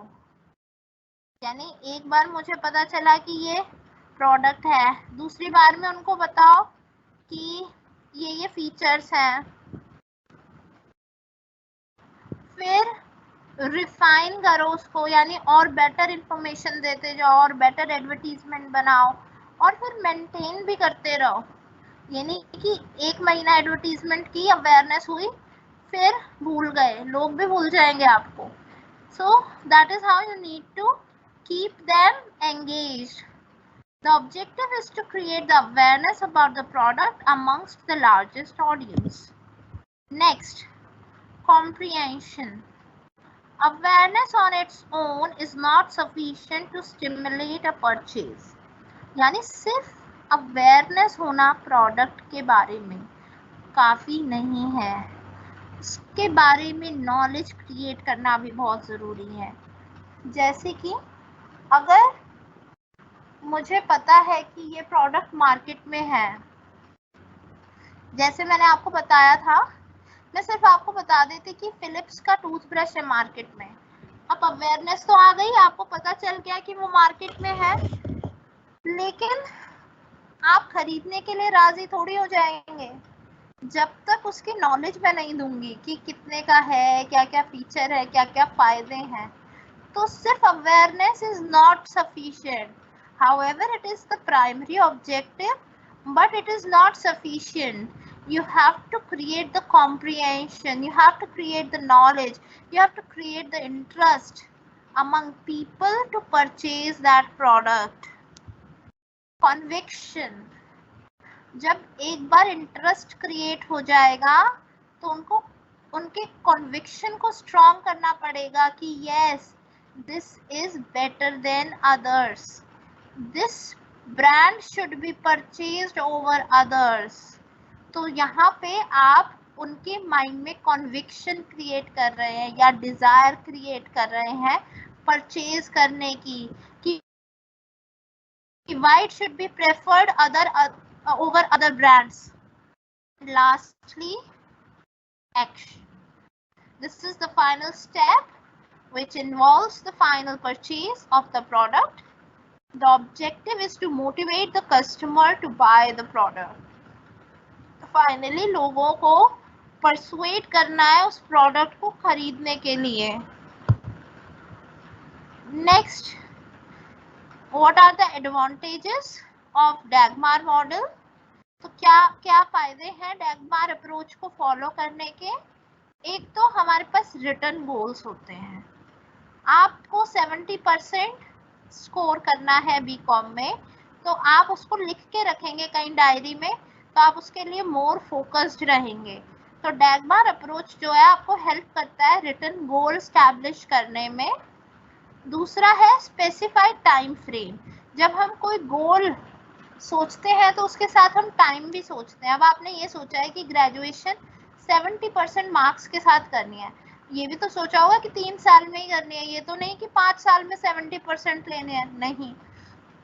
तो इसी तरीके से डैगमार अप्रोच आपको हेल्प करती है कि आप एक गोल सेट करें और वो भी with in a specified time frame करें। फिर टारगेट ऑडियंस। टारगेट ऑडियंस यानी वो आपको हेल्प करती है डैगमार अप्रोच कि आप अपनी ऑडियंस को अच्छे से टारगेट कर पाएं, कि जो लोग इंटरेस्टेड हैं वही उन्हीं तक आप पहुंचे। फॉर एग्जाम्पल, आपने देखा होगा कि जब हम अमेज़न पे कुछ सर्च कर रहे हैं तो वो आपके फेसबुक अकाउंट पे भी आ रहा है, यानी उनको पता है कि ये टारगेट ऑडियंस है, ये ऑलरेडी इंटरेस्टेड है, इसीलिए इनको एडवर्टीजमेंट दिखाई जाए। Target audience. नेक्स्ट है कॉन्क्रीट एंड मेजरेबल। डैगमार अप्रोच के थ्रू आप अच्छे गोल्स सेट कर सकते हैं और आप उनको इजीली मेजर कर सकते हैं। सपोज आप ये कहेंगे कि मुझे अच्छे मार्क्स से पास होना है। अब अच्छे मार्क्स की डेफिनेशन आपके लिए अलग हो सकती है, किसी और के लिए कुछ और हो सकती है। किसी के लिए 90% अच्छे होते हैं, किसी के लिए 80, किसी के लिए 70। तो डैगमार अप्रोच आपको कहती है कि कुछ मेजरेबल गोल होना चाहिए ताकि आप इजीली मेजर कर पाएं। और ये हेल्प करता है बेंचमार्किंग में, ताकि आप दूसरों से कंपेयर करके अपने स्टैंडर्ड्स क्रिएट कर सकें कि अच्छा इस कंपनी ने 70% मार्केट शेयर ले रखा है, तो 70 नहीं तो 60% मार्केट शेयर मेरे पास भी होना चाहिए दूसरी मार्केट का, या फिर अगर सिर्फ 30 बचा है तो 30 मेरा होना चाहिए या मेरा बढ़ना चाहिए। तो बेंचमार्क का मतलब है जब आप किसी और कंपनी के साथ रहकर स्टैंडर्ड क्रिएट करते हैं कि इसके इतने हैं तो मेरे भी इतना होना चाहिए। So these are some of the advantages of Dagmar model. Now let me again come back to you for your questions from the Dagmar approach.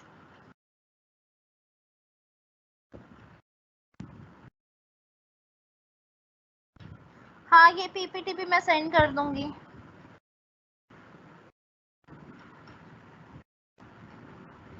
एडा मॉडल और डैगमार अप्रोच। डैगमार अप्रोच कहती है कि आपको मेजरेबल गोल्स रखने चाहिए ताकि आप रिजल्ट्स को अच्छे से मेजर कर पाओ, और एडा मॉडल कहता है कि आपको इन स्टेप्स के थ्रू जाना चाहिए if you want someone to make purchases.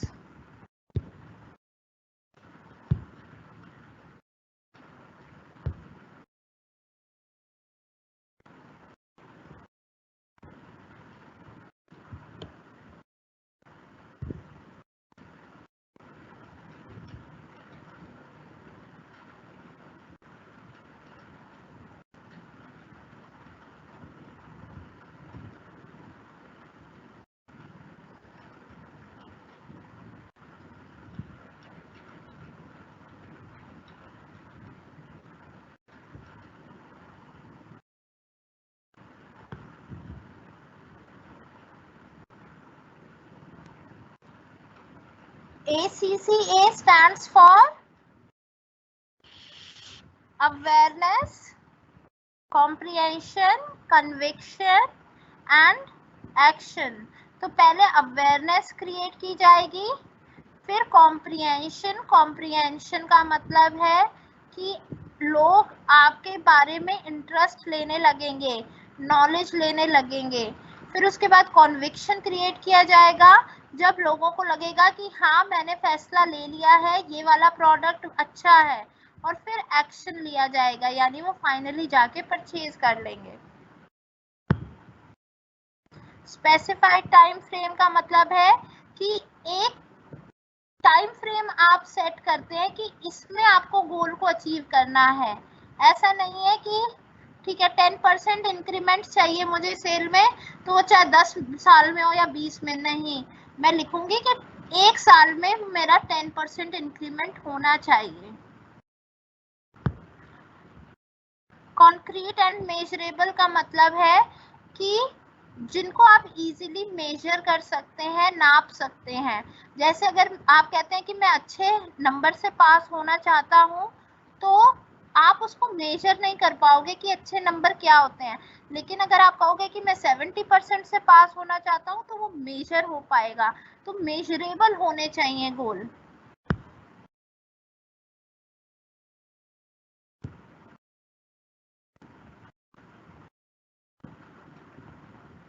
डैगमार एक अप्रोच है, ACCA एक मॉडल है।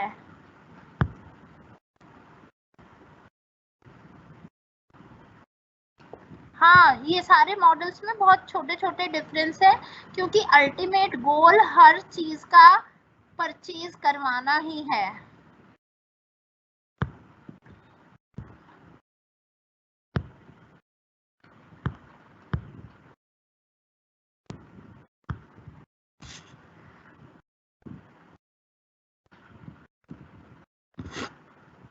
बेंचमार्क्स का मतलब है किसी और कंपनी को बेस बना के अपने टारगेट को सेट करना। सपोज आप अपनी क्लास में देखते हैं कि हाईएस्ट टॉपर के कितने मार्क्स आए हैं, और उसके हिसाब से अपने मार्क्स को सेट कर लेंगे, वो बेंचमार्किंग है। डिग्री ऑफ चेंज सॉर्ट यानी जितना भी चेंज आया, सपोज टॉपर के थे 80% मार्क्स, आपने सोचा कि आपके भी 80% आने चाहिए, लेकिन आपके आए 75, तो जो चेंज है वो कितना चेंज है, कितनी डिग्री चेंज है।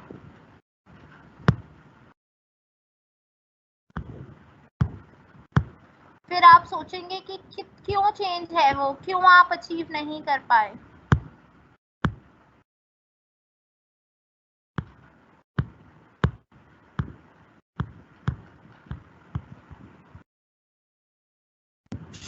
ये डैगमार मॉडल नहीं है, डैगमार अप्रोच है। ACCA मॉडल है, ACCA मॉडल के ऊपर डैगमार अप्रोच काम कर रही है।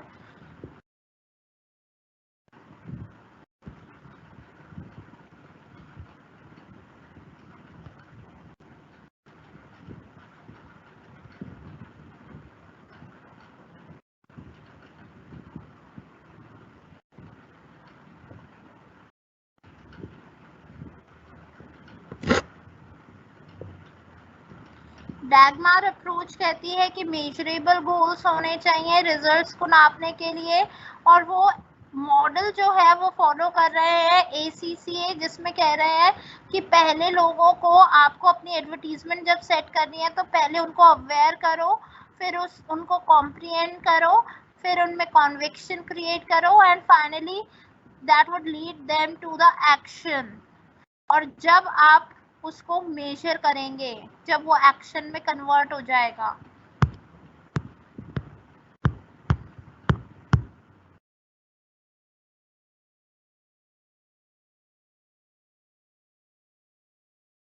डायग्राम जरूर बनाने हैं एग्जाम में। रिटन गोल्स का मतलब है जब आप किसी चीज को लिख के अपने गोल बनाते हैं, जैसे पर्सनल डायरी में लिख के आप अपना कोई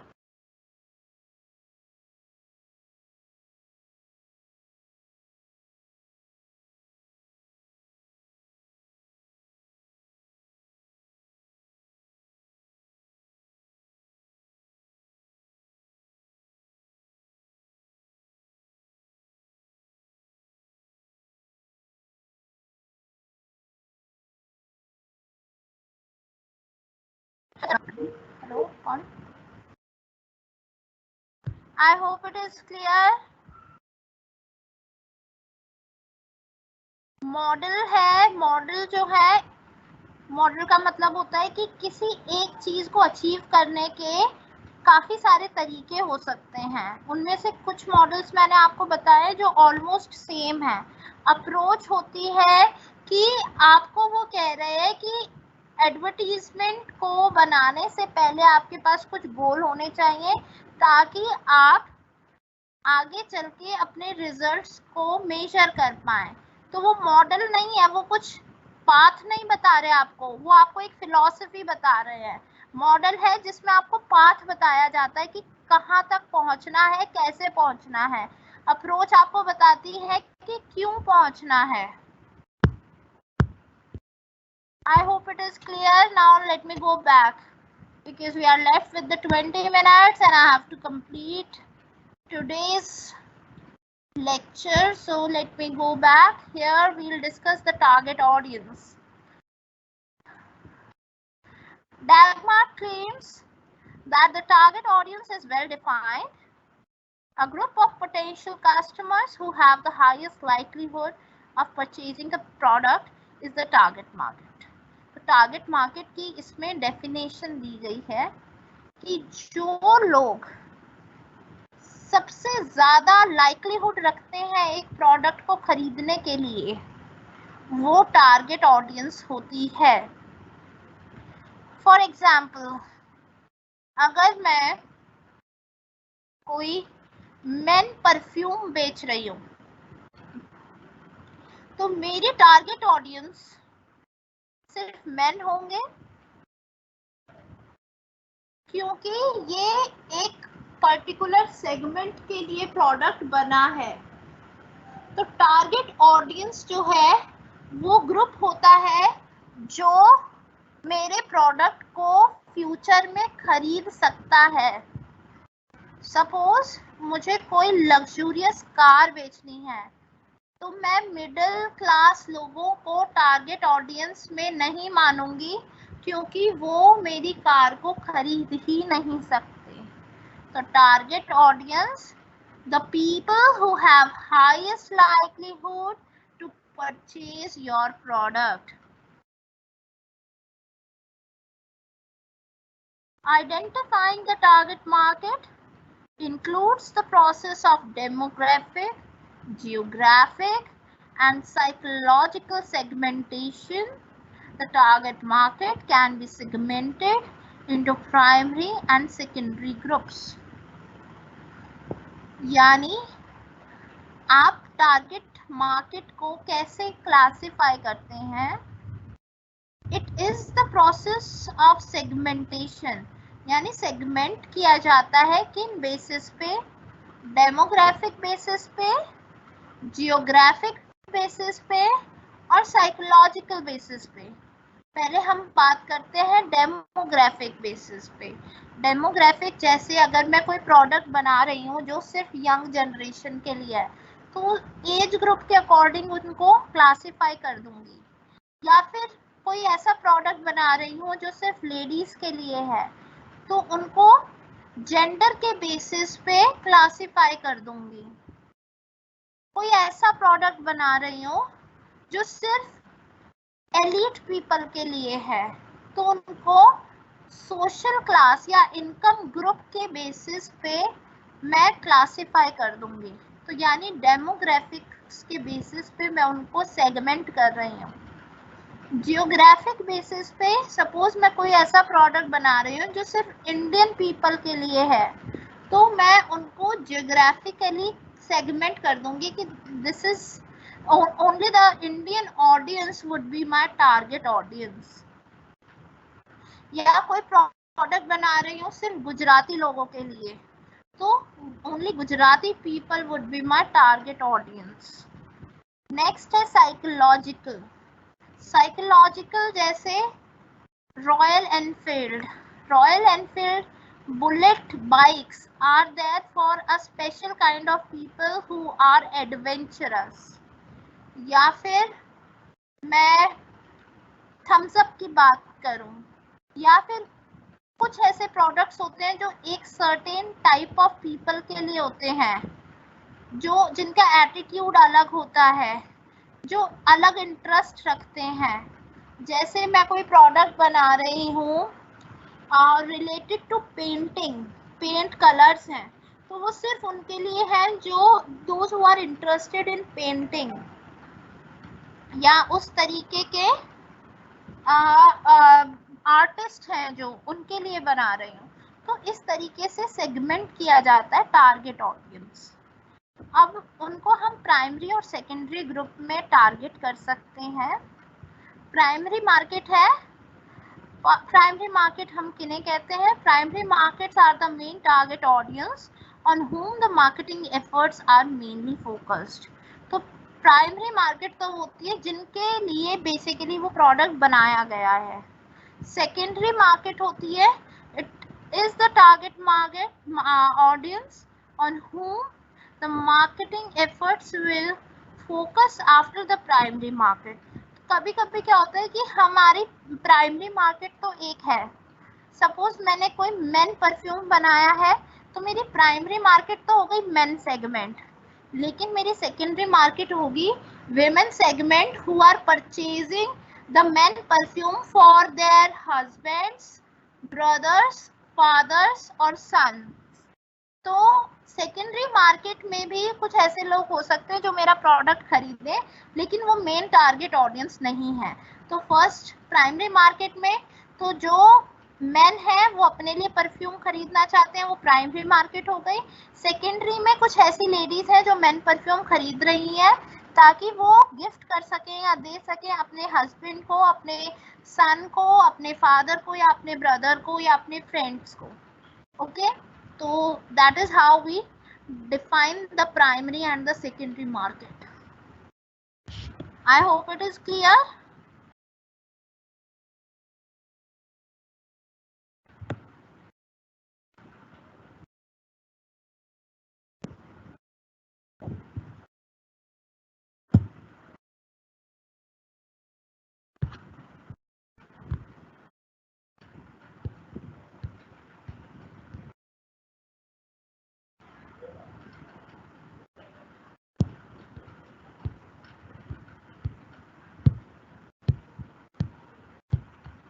चलिए अब 10 मिनट्स बचे हैं, you can raise your questions जब तक मैं आपके साथ पीपीटी शेयर कर देती हूँ। बाकी की चीजें हम नेक्स्ट क्लास में करेंगे।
I have shared the link with you।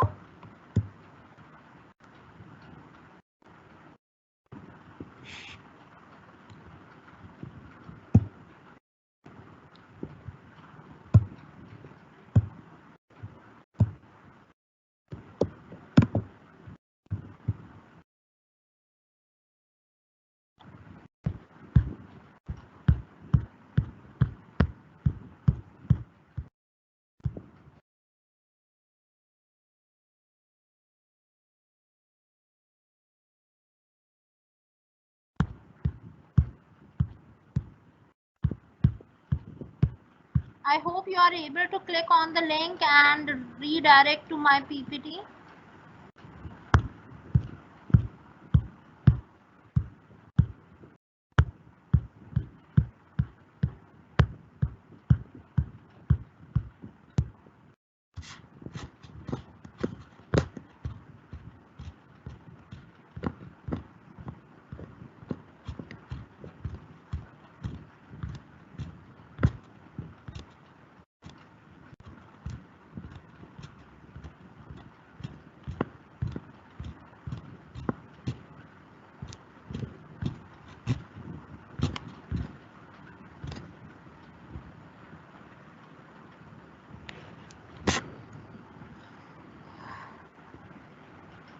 Target audience is a different concept. Dagmar approach is a different concept. उसके अंदर ये आने वाली कोई चीज नहीं है. Dagmar approach कहती है कि आपको हर चीज सिस्टमैटिकली करना चाहिए, जिसमें से टारगेट ऑडियंस को डिसाइड करना भी एक काम है, लेकिन as such target audience is a part of Dagmar approach ये नहीं कह सकते हम. These two things are independent of each other.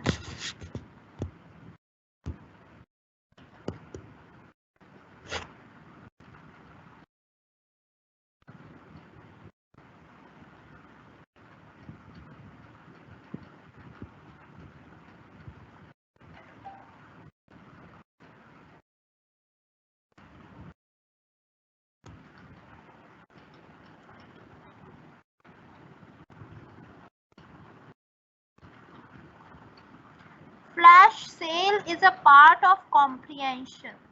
जब फ्लैश सेल हम करते हैं तो लोग नॉलेज लेते हैं कि ठीक है ये इतने टाइम के लिए अवेलेबल है और ये इसमें डिस्काउंट्स अवेलेबल है. उसके बाद कॉन्विक्शन होता है, उसके बाद परचेज होता है.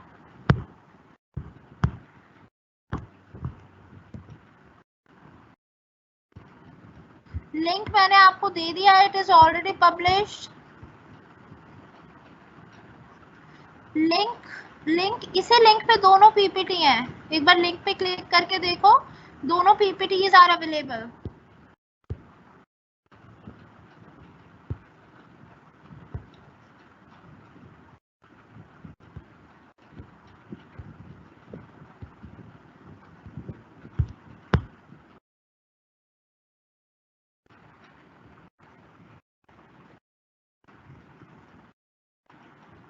Is Dagmar is operated or evaluated by any organization? It is an approach that is suggested by the advertising standards that it should be followed by the every organization.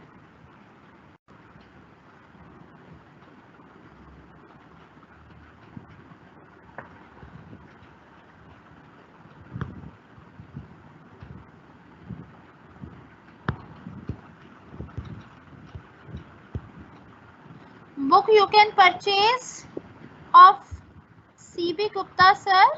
यहाँ पे लिख देती हूँ, let me publish.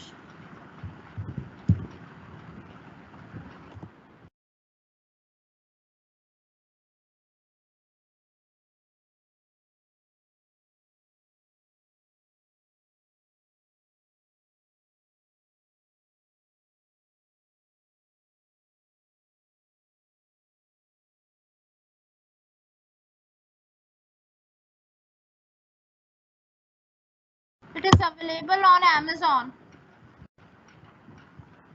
Price is 295 rupees.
Hindi medium की book मैं आपको next class में पक्का बता दूंगी।